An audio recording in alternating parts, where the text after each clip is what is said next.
Hi everyone, it's Sarah from Tough Girl Challenges. I promised I'd come back and share with you about my MDS experience, which I will be doing on my podcast next Tuesday.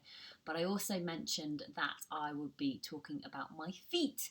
So, yes, feet after MDS. To be honest, I think I've actually been really lucky. I've pretty much got away with it. So, my feet are absolutely fine, really. I haven't actually had any problems. What I did have is I had these like tiny little blisters. Sorry, this is so gross, so I do apologise. I had like three little tiny blisters there. One, two, three. I had a little bit of hard skin on my toe, but apart from that, the rest of my feet there are absolutely fine. This is my left foot, and then here I had a blister on the side. So I've put Compeed over it now to just sort of protect it. But basically in the desert, you wouldn't use Compeed because, well, I heard rumours that it would melt, so I didn't want to risk it. But after the desert, what I thought was I just wanted to keep it clean, and it was just the easiest thing to put on to protect my feet.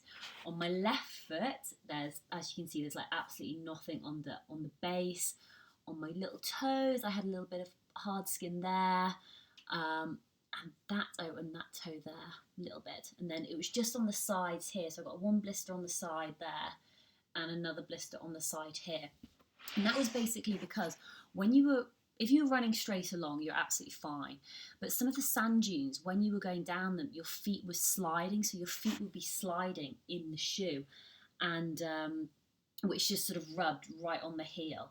So to be honest, I've come out of this so lucky. I went into the Doc Trotters, which is what they call the foot specialists out at MDS, and I was in there, and I had my toenails painted, and I had like three tiny little blisters and a few on my heels, and the lady was like, "Oh, your feet are beautiful," and then this poor guy behind me was like, "Excuse me, why are you here?" And I was like, "I promise, I've got blisters, I've got blisters." And he basically lost the whole of his heel. And he said, "Well, what did you do to prepare your feet?" So I said, "Oh, well, I went for Knox, N-O-K, and I was going for like soft and supple. I'd been putting it on, once a day for about, I think it was about 2 months, and then the week or a couple of weeks before, once in the morning and once in the evening." And he said to me, he said, I went the other way. He went into really, really hard skin. So two completely different approaches, and that's not to say that each approach isn't going to work for different people, because there was a guy in my tent who'd also prepared his feet with Knox. He'd also got shoes like half a size larger. He'd also got the specialist socks. He'd done everything the same as that I'd done, but he ended up with horrendous blisters. So it's still very, very individual, and there's no right or wrong way to prepare your feet. It's what's going to work best for you. There are so many different factors in this race, from the terrain, from your physical weight, the weight of your backpack. So there's more. He was a bigger guy than me, so obviously there's more pressure then going through his feet. His backpack was like maybe 3 kilos heavier than mine, and that all adds up. And if you're on your feet for longer, it's more sort of pressure. I mean, one thing that I noticed was it was just my feet felt as though they were just quite battered, which I suppose they are really, because we've done over 257 kilometres, and one day it was like 52 miles, and they just felt sort of quite sort of delicate and a little bit bruised.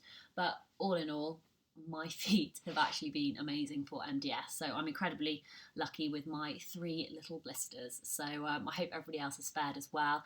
One thing that I've come to realise is I think I now hate feet.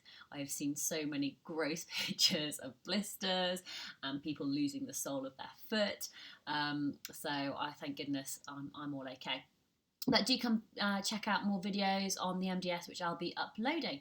Otherwise, do go and check out the website, toughgirlchallenges.com, where there's loads more information, especially if you're training for a big event and want to know about nutrition or feet or bags or anything like that.